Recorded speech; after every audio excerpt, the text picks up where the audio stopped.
जी भाई साहब, केसर मिल की ज़मीन की नीलामी को लेकर क्या प्रक्रिया सामने आई है सर?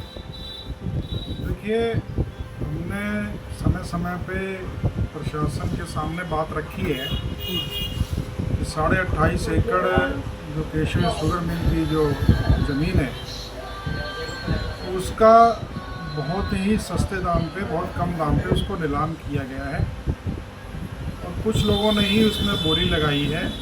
एक पुल बना के उसमें बोली लगाई गई और सब किसान भाई इससे अवगत हैं, किसान भाई सब देख रहे हैं और आप पत्रकार जितने हमारे साथी हैं सबने इसकी आवाज़ उठाई है। इसका जो सही दाम है, उचित दाम है, वो केसर इंटरप्राइजेस को मिलना चाहिए, क्योंकि वो पैसा किसानों के घर में जाएगा। किसानों का 160 करोड़ रुपया जो बाकी है उससे कुछ ना कुछ भरपाई किसान की होगी। तो समय समय पर हम इसकी आवाज़ उठाते रहे हैं और हमने अपने राष्ट्रीय लीडर चौधरी राकेश टिकैत जी वो भी इससे अवगत करवाया था। उन्होंने इसका संज्ञान लिया और इस प्रदेश के मुखिया माननीय मुख्यमंत्री जी को उन्होंने एक चिट्ठी लिखी भारतीय किसान यूनियन की ओर से कि किसानों का गन्ना भुगतान जल्द से जल्द किया जाए और इस नीलामी को, जिसमें कि बहुत ज़्यादा अनियमितताएँ हैं, इसको बोली को रद्द किया जाए। ये माननीय मुख्यमंत्री जी को 4 तारीख को लेटर भारतीय किसान यूनियन के राष्ट्रीय प्रवक्ता चौधरी राकेश टिकैत जी ने लिखा है। तो आपका अधिकारियों से क्या बातचीत हुई है? देखिए, अधिकारियों से बातचीत जो हो रही है, अधिकारियों का ये कहना है कि उसमें कोई बोली करता आ जाएगा, ज़्यादा बोली देने वाला कोई बोली करता आएगा तो हम उसको ज़मीन छोड़ देंगे। जी। लेकिन हमारा ये कहना है कि प्रशासन पहले इस नीलामी को रद्द करे। जब तक प्रशासन इस नीलामी को रद्द नहीं करता है तब तक लोग इसमें नहीं एंटर करेंगे। बिल्कुल। तो जिलाधिकारी महोदय से बार बार हमने ये कहा है, जिलाधिकारी महोदय की हमारी मीटिंग भी हुई है, हमने बार बार ये बात रखी है कि इस बोली को पहले रद्द किया जाए। इतनी जल्दी क्या है प्रशासन को? प्रशासन ने 14 तारीख का टाइम दिया है, इतनी जल्दी क्यों कर रहा है प्रशासन? इसके पीछे कौन लोग हैं, वो लोग उजागर होने चाहिए। और जिलाधिकारी महोदय से हम ये बार बार यही कहते हैं कि इस बोली को पहले रद्द करें। लोग तो बहुत आ जाएंगे, जी।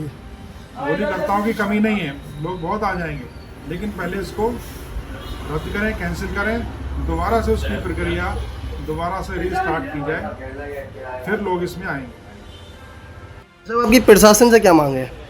देखिए, जिला प्रशासन, तहसील प्रशासन से हमारी मांग है कि इस बोली को रद्द किया जाए, जल्द से जल्द इसको रद्द किया जाए और सारी प्रक्रियाएं दोबारा से स्टार्ट की जाएं, ताकि बाहर से लोग भी आके इसमें पार्टिसिपेट कर सकें और जो ज़्यादा कीमत पे इसको लें, इस तरीके की व्यवस्था होनी चाहिए। सुनने में आ रहा है कि मिल की बिक्री भी होने जा रही है। देखिए, अभी खाली ये तो सुनी सुनाई बातें हैं, अभी तक ऐसा जो है हमारे सामने तो कोई ऐसी बात आई नहीं, ना ही मिल प्रबंधन ने हमारे सामने ऐसी कोई बात की है। लेकिन ये इन चीज़ों की जो है हवा है कि यहाँ मिल बिक रही है, लेकिन हमारा जो कहना है कि मिल नहीं बिकनी चाहिए। मिल बिकने से, मिल के बंद होने से किसानों का बहुत बड़ा नुकसान होगा। तो हम मिल बंद होने के या मिल बिकने के पक्ष में नहीं है। हमारा कहना यही है कि समय से उनका किसानों का भुगतान करें और मिल चले, बहुत बढ़िया चले। यहाँ का जागरूक किसान है और किसान ने तो जी तोड़ मेहनत करके, गन्ना पैदा करके, गन्ना उत्पादन करके मिल को दिया है और इस क्षेत्र में बहुत बड़ी बेल्ट है ये गन्ने की। तो किसानों ने तो कोई कमी छोड़ी नहीं है। किसानों ने तो जैसे मिल ने जो वैरायटियाँ कही हैं समय समय पे, उन वैरायटियों को यहाँ पे किसान लेके आए हैं, चाहे कहीं से भी लानी पड़े, चाहे पंजाब से लानी पड़े, महाराष्ट्र से लानी पड़े, कर्नाटका से लानी पड़े। गन्ने की अच्छी अच्छी वैरायटियाँ, अगली वैरायटियाँ किसानों ने लाके यहाँ पे बोई हैं और मिल को दी हैं। अब ये मिल का जो प्रबंधन है, मिल के अधिकारी हैं, ये उनकी कमी है जो मिल को नहीं चला पा रहे। घाटे में क्यों जा रही है मिल? हमारा भी ये सवाल है, क्यों मिल इतने बड़े घाटे में जा रही है? समय समय पर हमारे आंदोलन भी होते रहे हैं। और किसानों ने यही बात रखी है, किसान भी चिंतित है, यहाँ का किसान भी चिंतित है, यहाँ का व्यापारी भी चिंतित है और मिल के कर्मचारी भी चिंतित हैं कि मिल क्यों बंद हो रही है, क्यों बिक रही है मिल।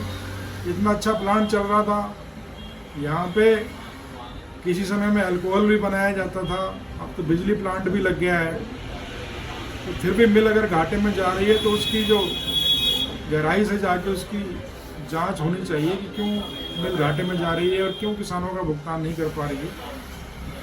तो भारतीय किसान यूनियन हमेशा किसानों के साथ है, किसानों के साथ खड़े हैं। भाई साहब, अभी तक देखा था जो नीलामी के विरोध में भारतीय किसान यूनियन खड़ी थी और देखा जा रहा है कि समाजवादी पार्टी के विधायक भी आज इस विरोध में निकल आए हैं, आपका क्या कहना है इसमें? देखिए, अच्छी बात है अगर समाजवादी पार्टी आई है सामने, लेकिन हमारा ये कहना है कि इतनी देर से क्यों आए। एक सवाल है कि इतनी देर से क्यों आए। ये जब से 4-5 साल से ये समस्या है मिल की, तो आज तक उनका ना कहीं धरना प्रदर्शन हुआ, ना उन्होंने कहीं मीडिया में सवाल जवाब किया इस चीज़ को लेकर, ना किसानों के साथ खड़े हुए। सिर्फ 1-2 बार सुनने में आ रहा है कि विधानसभा में उन्हें इस बात का क्वेश्चन उठाया है कि गन्ना भुगतान नहीं हो रहा है। क्या सिर्फ विधानसभा पर्याप्त है? किसान की लड़ाई जो है वो सड़क पे लड़ी जा सकती है, उसके क्षेत्र में लड़ी जा सकती है, यहाँ पे आवाज़ क्यों नहीं उठाते वो?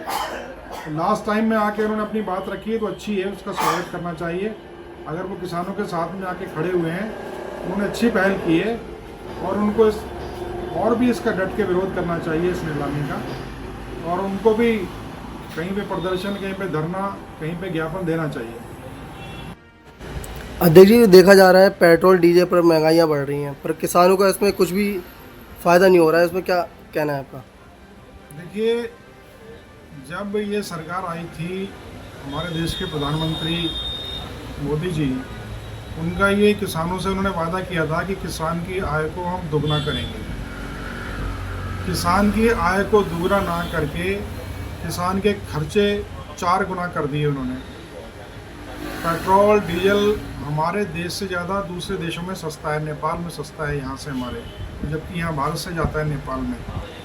यहाँ से दूसरे देशों में एक्सपोर्ट किया जाता है जिसमें 18% तक टैक्स कम है। तो पेट्रोल डीजल की कीमतें जहाँ पे इनका उत्पादन है वहाँ से नहीं बढ़ाई गई हैं। हमारे देश की जो यहाँ पे जो टैक्स हैं, वो टैक्स केंद्र सरकार के, राज्य सरकारों के इतनी ज़्यादा टैक्स हैं, उसकी वजह से ही ज़्यादा कीमतें हैं। और अब तो इसमें और भी इजाफा कर दिया गया है और डीजल का रेट अभी 8-10 रुपये अभी और बढ़ाया गया और गैस का दाम भी बढ़ाया गया। इस हालात में किसान को खेती करने की बहुत बड़ी समस्या आ रही है, खेती करना ही मुश्किल हो गया है। ट्रैक्टर में डीजल चाहिए, पंपिंग सेट में डीजल चाहिए, तो वो लागत बढ़ रही है। यूरिया का दाम भी बढ़ रहा है और मिल भी नहीं रही ऊपर से। पेस्टिसाइड जो मिल रहे हैं वो डुप्लीकेट मिल रहे हैं, जो बीज मिल रहे हैं वो भी डुप्लीकेट दिए जा रहे हैं। तो इन चीज़ों पे सरकार का बिल्कुल भी ध्यान नहीं है। किसान को पूरी तरीके से बर्बाद करने की एक प्लानिंग हो चुकी है। किसान को बर्बाद करके कॉरपोरेट को लेके आना चाहते हैं कि ये जो खेती है ये भी कॉरपोरेट के पास चली जाए, कॉरपोरेट को देना चाहते हैं। अडानी अंबानी को खेती भी उनको देना चाहते हैं। सारी संस्थाएं तो उनको दे दी, जंगल उनको दे दिए, हवाई अड्डे उनको दे दिए, रेलवे स्टेशन दे दिए, और उनको बड़े बड़े ज़मीनें उनको अलाट कर दी उनके नाम पे मुफ्त में। ये खेती भी उन्हीं को देना चाह रहे हैं। तो आम किसान का जीना दूभर हो गया है। इस तरीके से अगर रेट बढ़ते जाएंगे, किसान की फसल का दाम बढ़ नहीं रहा है उस रेशियो में, जिस रेशियो में कीमतें बढ़ रही हैं, लागत बढ़ रही है, तो जब तक इस पर अंकुश नहीं लगेगा तब तक किसान सर्वाइव नहीं कर पाएगा। किसान इसीलिए आत्महत्याएं लगातार कर रहे हैं। किसानों के बच्चे खेती छोड़ के जा रहे हैं, दूसरे कामों में लग रहे हैं।